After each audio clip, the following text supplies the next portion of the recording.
Apple a été l'entreprise la plus valorisée au monde de 2021 à 2023.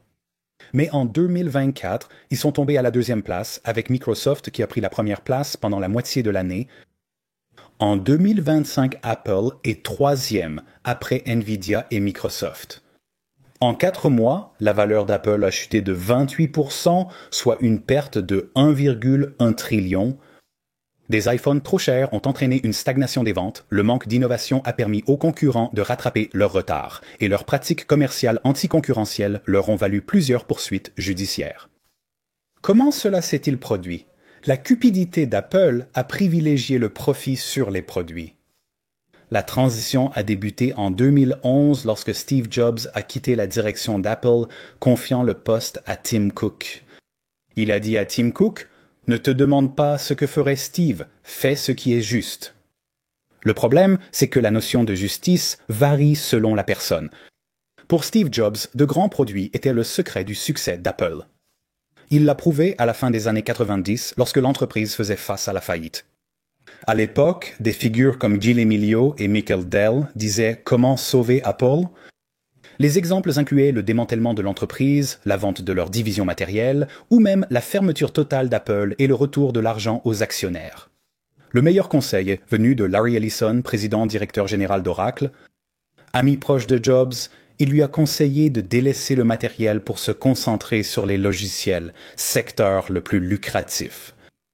Microsoft, par exemple, bénéficiait d'une marge bénéficiaire d'environ 80%, tandis que celle d'Apple tournait autour de 35%. Mais Jobs a élaboré son propre plan pour sauver Apple de la faillite, un plan entièrement axé sur le matériel. Il a réduit le portefeuille d'Apple d'environ 20 modèles à seulement 4, dont le premier était l'iMac, un ordinateur de bureau grand public. Il voulait devenir l'ordinateur le plus vendu d'Apple à l'époque, aidant à alimenter la rentabilité à long terme et à restaurer la confiance des actionnaires. Si Steve Jobs avait écouté son entourage, l'iMac, l'iPod ou l'iPhone n'auraient peut-être jamais vu le jour.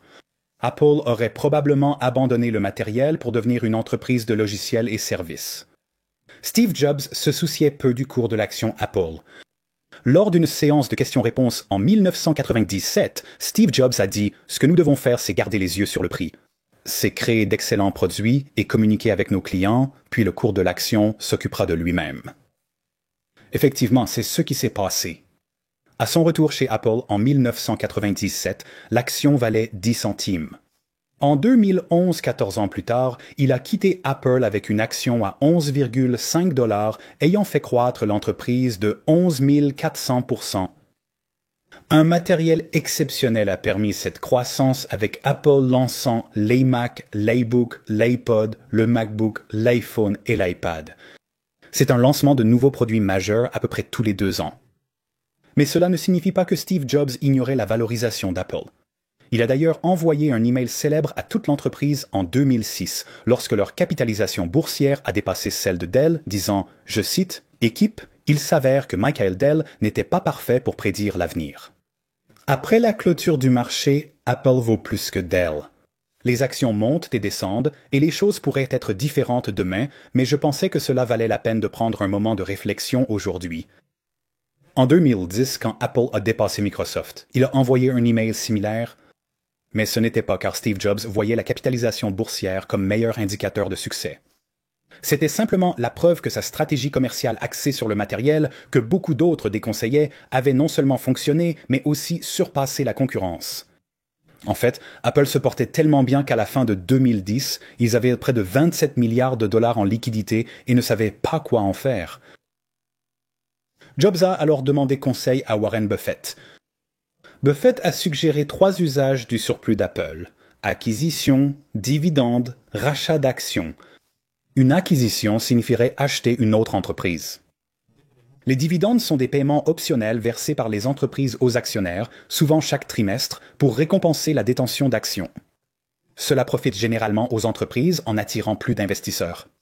Et un rachat d'actions est exactement ce que cela semble être. C'est lorsque qu'une entreprise rachète ses propres actions aux investisseurs. Cela diminue le nombre d'actions, ce qui fait souvent monter leur prix. Jobs avait déjà acheté l'application Siri pour environ 200 millions de dollars plus tôt cette année-là, et il n'y avait aucune autre entreprise qu'il souhaitait acquérir. Jobs refusait à la fois les dividendes et les rachats d'actions. Apple n'a versé des dividendes qu'entre 1987 et 1995 durant l'absence de Jobs. Lorsqu'on lui a demandé pourquoi il n'avait jamais versé de dividendes ni permis à Apple de racheter ses propres actions, Jobs a répondu « Notre objectif est d'augmenter la valeur de l'entreprise. Que préféreriez-vous que nous soyons, une entreprise avec notre cours de bourse et 40 milliards de dollars en banque ou une entreprise avec notre cours de bourse et aucun argent en banque ?» Cela signifiait que la priorité de Jobs était de renforcer Apple plutôt que de récompenser directement les actionnaires. Fin 2011, Tim Cook est devenu président-directeur général et il avait un plan différent pour la trésorerie de l'entreprise.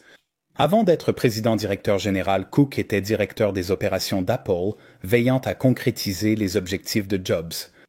Cook était reconnu pour optimiser la logistique, réduisant les coûts et augmentant les revenus des entreprises. Jobs était un génie des produits, Cook un génie financier.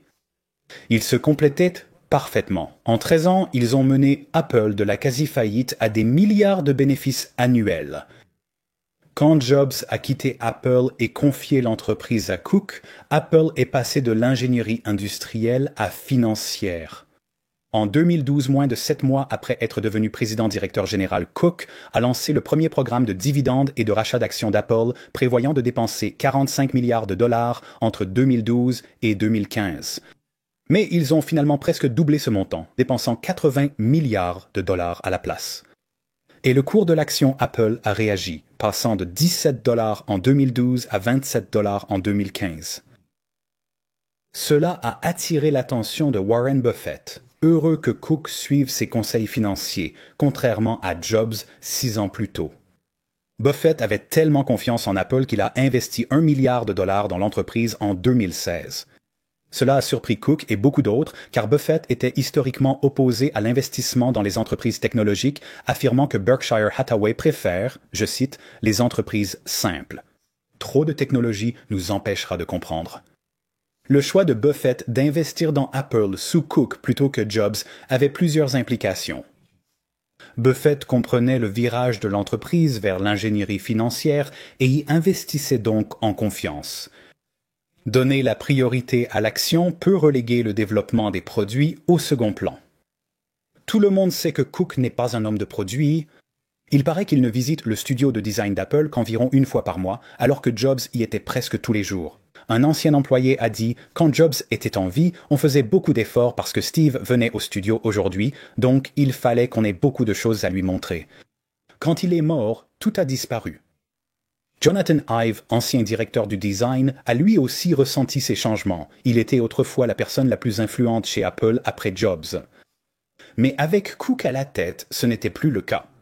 Certaines décisions ont été contestées, surtout si elles augmentaient les coûts.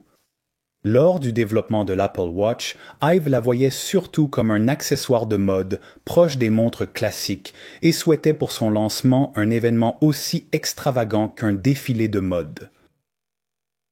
L'événement se tiendrait au Flint Center à Cupertino, un auditorium assez petit avec peu d'espace pour une zone de démonstration. Ive voulait qu'Apple en construise un, déplaçant 24 arbres et installant un bâtiment temporaire à leur place. Ce plan élaboré coûterait à Apple 25 millions de dollars. Cela a choqué l'équipe financière qui considérait cela comme une dépense inutile. Tandis que l'équipe marketing préférait une introduction de produits plus traditionnels, mettant en avant ce que la montre pouvait faire plutôt que son apparence. Mais Jony Ive pensait que les critiques de magazines comme Vogue seraient plus importantes que les avis des journalistes spécialisés dans la technologie.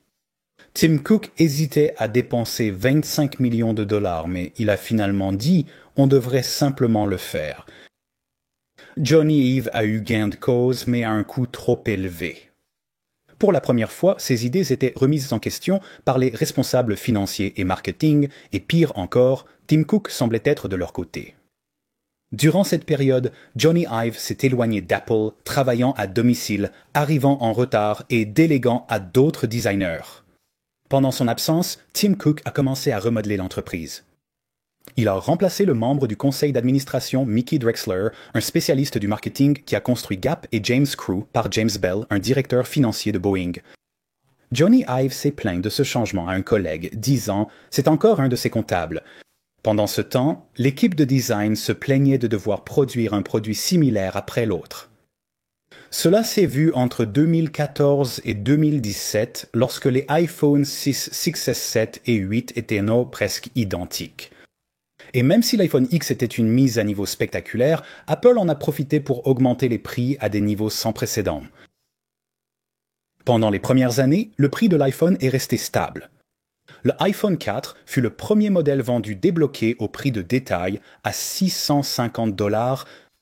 L'année suivante, l'iPhone 4S valait aussi $650. Et c'était pareil pour l'iPhone 5, l'iPhone 5S, l'iPhone 6, l'iPhone 6S et l'iPhone 7. Pendant 7 ans, l'iPhone phare est resté à $650.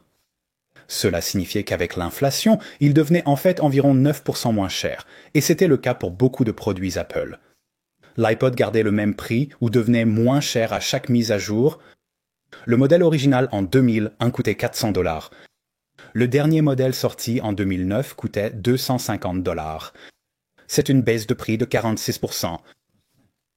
Les changements durant cette période étaient spectaculaires. Adoptant un design tout en métal, 47% plus fin et 24% plus léger avec un écran plus grand et près de 4 fois plus de pixels, ainsi que 160 Go de stockage contre 5 Go à l'origine. Payer moins pour ces grandes améliorations semble inimaginable pour les utilisateurs d'Apple, habitués aux hausses de prix constantes. Avec l'iPhone, tout a débuté en 2017 avec les 8 et 8 Plus à $700 et $800, une augmentation par rapport aux $650 et $770 de l'année précédente. C'est surtout le prix de l'iPhone X qui a choqué. À $1000, c'était le smartphone grand public le plus cher et la plus forte hausse de prix pour un produit Apple. Passer du 777 plus à l'iPhone X à $1000 représentait une augmentation de 30%. Ce n'était que le début. L'année suivante, Apple a augmenté de 10% le prix de son 1100 XS Max. En 2023, le 15 Pro Max a battu un record avec un prix de $1200. Rien que cette année, le modèle économique d'Apple est devenu 40% plus cher, passant de $430 avec le Special Edition à $600 avec le 6E. Ces hausses inédites ont permis à Apple de faire passer le prix moyen de l'iPhone de $657 en 2016 à $974 en 2024. Mais alors que les prix augmentaient, l'innovation diminuait. Les produits Apple ont peu évolué en 6 ans. Les iPhones actuels ressemblent presque à ceux de 2019. C'est pareil pour l'iPad Pro, l'Apple Watch, l'Apple Television, les AirPods Max et le HomePod. Sans parler du Magic Keyboard, de la Magic Mouse et du Magic Trackpad qui utilisent le même design qu'il y a 10 ans. Comparez cela aux 6 années avant 2019 où presque tous les produits Apple changeaient radicalement. Ils ont aussi lancé de nouveaux produits comme l'Apple Watch, les AirPods et le HomePod. Ils n'ont pas fait grand-chose de ce type récemment. Le Vision Pro est le seul nouveau produit Apple depuis 2019 et beaucoup le considèrent déjà comme un échec. Apple s'attendait à vendre 1 million d'unités en 2024, mais n'en a vendu qu'environ 500 000. Qu'est-ce qui explique la stagnation du matériel Apple? Eh bien, considérez cet email interne de 2020 où le vice-président du marketing de l'iPhone chez Apple a écrit, je cite, « Je pense qu'à l'avenir, nous devons fixer une limite pour les fonctionnalités que nous jugeons suffisantes pour le consommateur. » Je dirais que nous faisons déjà plus que ce qui aurait été suffisant. Tout ce qui est nouveau et coûteux doit être strictement remis en question avant d'intégrer le téléphone destiné aux consommateurs. En somme, Apple pense qu'il faut innover juste assez pour fidéliser les clients sans nuire aux marges bénéficiaires. La cupidité influence fortement les décisions d'Apple. Il y a les hausses de prix, la baisse d'innovation et aussi des aspects plus subtils comme leur gestion des lancements de nouveaux produits.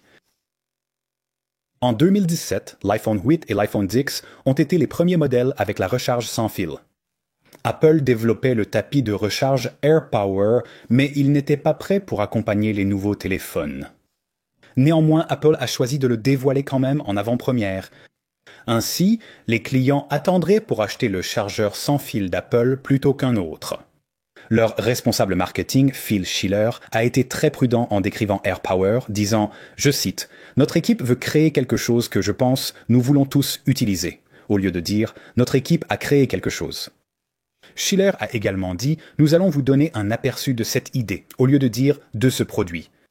Il a également mentionné qu'AirPower n'était pas possible à fabriquer avec les normes de recharge actuelles, laissant entendre qu'Apple n'avait pas encore inventé la technologie nécessaire pour réaliser ce produit.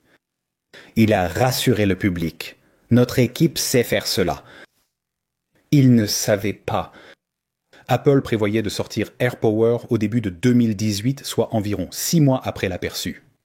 Mais cela ne s'est pas produit. Le début de 2018 est devenu le milieu de 2018, puis la fin de 2018 sans aucune mise à jour de la part d'Apple. Après l'événement iPhone XS en septembre 2018, presque toutes les références à AirPower ont disparu du site d'Apple. En même temps, AirPower était mentionné dans l'emballage des nouveaux iPhone XS et XR, ce qui donnait des signaux contradictoires aux clients concernant l'avenir du produit. Pourtant, Apple était resté silencieux.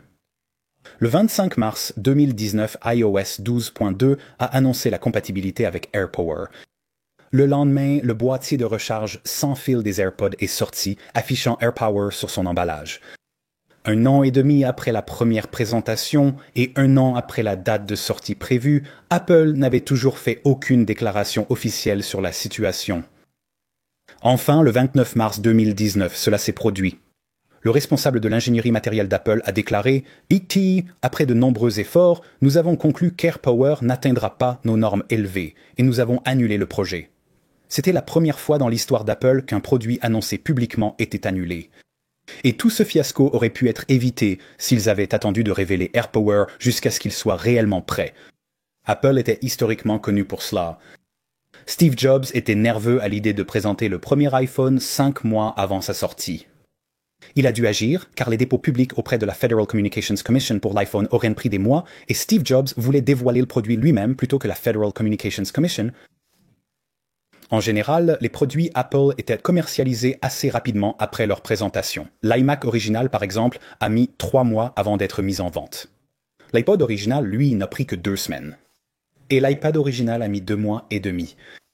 Aujourd'hui, qu'Apple annonce des nouveautés des mois à l'avance est devenu courant. L'Apple Watch a mis plus de 7 mois à sortir. Apple Television Plus a pris 8 mois. L'Apple Card a pris 5 mois. Le Mac Pro 2019 a pris 6 mois. Le Vision Pro a pris 8 mois. Apple Intelligence a été annoncé il y a plus d'1 an, mais ses principales fonctionnalités, dont Siri améliorée, restent indisponibles. En général, la raison pour laquelle les entreprises aiment annoncer leurs produits en avance est de rassurer les actionnaires, de susciter de l'enthousiasme et d'empêcher les clients de choisir un produit concurrent qui pourrait déjà être disponible. Mais cette stratégie peut leur nuire comme Apple l'a vécu avec AirPower et Apple Intelligence. Apple, pionnier de l'assistance vocale avec Siri en 2011, a vite perdu son avance en intelligence artificielle. Google, Microsoft et Amazon ont tous créé des assistants qui ont dépassé Siri en seulement quelques années. En 2017, une étude a révélé que sur 5000 questions différentes, Siri répondait correctement 62% du temps contre 90% de précision pour Google Assistant et Amazon Alexa. Apple a publiquement admis que Siri devait être améliorée. Eddie, leur vice-président principal des services, a déclaré « Je ne pense pas que qui que ce soit obtienne un A+ en matière de conversation. C'est un problème difficile et il reste beaucoup de travail à faire dans ce domaine. Ça va beaucoup s'améliorer et ça doit vraiment s'améliorer. Le problème, c'est que Siri ne s'est jamais vraiment améliorée. La raison tenait à sa technologie de base. Siri a été construite sur des systèmes basés sur des règles qui devaient être programmées manuellement avec des commandes vocales et des réponses spécifiques. Impressionnant pour 2011, c'était très différent des systèmes à transformeurs de l'intelligence artificielle générative actuelle. Cela signifie que l'avance d'Apple avec Siri a probablement fait plus de mal que de bien puisqu'ils ont continué à s'appuyer sur une technologie obsolète qui a freiné leur progression en matière d'intelligence artificielle. En 2022, Apple a pris encore plus de retard lorsque ChatGPT a été lancé. C'était ce que Siri devait être depuis 10 ans. Il utilisait de grands modèles de langage et l'intelligence artificielle générative pour saisir le contexte et fournir une réponse précise. Pour être honnête, ces chatbots ne sont pas parfaits, et Apple l'a démontré dans ses propres articles de recherche publiés. Ce qui prouve essentiellement que les grands modèles de langage ne peuvent pas réellement raisonner et que leurs prétentions en matière d'intelligence sont largement exagérées. Mais ces choses s'appliquent aussi à Siri qu'Apple utilise sur ses produits depuis 14 ans. Il est étonnant qu'Apple ait autant minimisé ChatGPT. En expliquant comment Apple aborderait l'intelligence artificielle générative, Craig Federighi a dit, je cite, « Vous n'aurez pas à discuter avec la chose ». Il a aussi dit, il ne s'agit pas de créer un chatbot. C'est surprenant car Siri est le chatbot d'origine. Les clients veulent juste poser une question à Siri et obtenir la bonne réponse. La réalité, c'est que les chatbots étaient bien meilleurs pour ça en 2022 et qu'ils n'ont fait que s'améliorer au cours des 3 dernières années. Apple peinait alors à saisir l'intérêt de services tels que ChatGPT. John Giannandrea, responsable de l'équipe Siri, savait qu'Apple devait créer ses propres modèles génératifs, exigeant beaucoup de puces d'intelligence artificielle. En 2023, Meta ou Facebook possédaient environ 150 000 de ces puces, Microsoft en avait environ 500 000 et Google en avait plus d'1 million. Mais Apple n'en avait qu'environ 50 000 et elles avaient de plus de 5 ans. En 2023, Giannandrea a demandé l'achat de 50 000 GPU, doublant leur capacité. À son crédit, Tim Cook a approuvé la demande. Mais l'équipe financière d'Apple a bloqué la commande, disant à l'équipe Siri qu'il devrait, je cite, « rendre les puces existantes plus efficaces ». Cela a freiné le développement de l'intelligence artificielle chez Apple. Au lieu de gérer leur propre infrastructure informatique, ils devaient désormais louer et dépendre du cloud computing de Google, leur concurrent. Cela rendait difficile l'optimisation de leur matériel et logiciels de intelligence artificielle car ils dépendaient des configurations cloud de Google. Apple se retrouvait comme de petites startups technologiques sans moyens pour l'intelligence artificielle malgré plus de 150 milliards de dollars en liquidités. Augmenter de moitié leur capacité de puces d'intelligence artificielle aurait coûté environ 10 milliards de dollars. Apple a dépensé plus de 77 milliards de dollars en rachat d'actions la même année. Cela a rendu 2 choses évidentes, que l'équipe financière d'Apple prenait les décisions et qu'elle nuisait au développement des produits. En 2024, 2 ans après ChatGPT, Apple n'avait toujours pas dévoilé de nouvelles fonctionnalités d'intelligence artificielle. Les actionnaires ont craint d'être en retard dans la course à l'intelligence artificielle, entraînant une chute de 16% de l'action Apple en 3 mois. Pendant ce temps, les actions des entreprises technologiques concurrentes ont grimpé de plusieurs dizaines de pourcents. Tim Cook savait qu'Apple devait dévoiler Apple Intelligence avant l'été pour rassurer les actionnaires. Mais en réalité, ils n'avaient pas grand-chose à présenter. Comme pour AirPower, ils avaient une idée pour l'intelligence artificielle, mais rien de vraiment fonctionnel. Alors ils ont préparé une démonstration qui, selon d'anciens membres de l'équipe Siri, était presque entièrement fabriquée. Apple a depuis nié cela, mais la preuve réside dans les retards. Au départ, Apple a annoncé que certaines fonctionnalités d'intelligence artificielle, y compris une Siri améliorée, seraient lancées en octobre 2024. Et c'était vrai pour quelques fonctionnalités comme les outils d'écriture, le nettoyage des photos et les résumés de notifications. La nouvelle version de Siri est reportée à début 2025. La fonction de résumé des notifications a été supprimée à cause de fausses informations. Un exemple provenait d'un article de la British Broadcasting Corporation. Son titre original, le suspect du tir sur le président-directeur général Luigi Mangione, en colère devant le tribunal lors de sa lutte contre l'extradition vers New York. Apple Intelligence l'a résumé ainsi. Luigi Mangione se tire dessus. Un ancien rédacteur en chef du Guardian a déclaré qu'Apple Intelligence n'était, je cite, clairement pas prêt. Le problème, c'est que le cours de l'action d'Apple dépendait du fait de convaincre le public que c'était prêt. Apple Intelligence a même été présenté comme étant exclusivement disponible sur les nouveaux produits, incluant iPhone 16, 16 Pro, 16U, MacBook Air, iPad Air, MacBook Pro et Mac Studio. Début 2025, Siri améliorée a de nouveau été retardée. Cette fois, Apple a simplement déclaré qu'elle serait lancée, je cite, dans l'année à venir, ce qui signifie très probablement 2026. Cependant, selon plusieurs rapports, des employés d'Apple ne prévoient pas de version vraiment conversationnelle de Siri avant 2027 au plus tôt. Ce qui serait presque 3 ans après la date de sortie initiale de la fonctionnalité et 5 ans après le lancement de ChatGPT. Cela a entraîné une plainte déposée auprès du tribunal de district des États-Unis à San José, affirmant que la promotion par l'entreprise des fonctionnalités Apple Intelligence désormais retardées constituait de la publicité mensongère. Apple s'est mis dans une situation difficile. Depuis 10 ans, ils ont favorisé la réduction des coûts plutôt que l'innovation. Ils sont en retard. Pour rattraper leur retard, Apple aurait dû investir massivement dans l'intelligence artificielle générative en attendant de dévoiler la technologie une fois qu'elle serait terminée, même si cela signifiait subir des baisses de leur cours en bourse. Au lieu de cela, ils ont décidé de dévoiler une fonctionnalité qui, en réalité, n'existait pas, simplement pour satisfaire les actionnaires et soutenir leur cours en bourse. C'est le type de situation que Steve Jobs craignait en refusant les conseils de Buffett. Aujourd'hui, Apple fonctionne davantage comme une société financière que comme une entreprise de matériel informatique. En 2024, ils ont été les premiers au monde en rachat d'actions dépensant 110 milliards de dollars.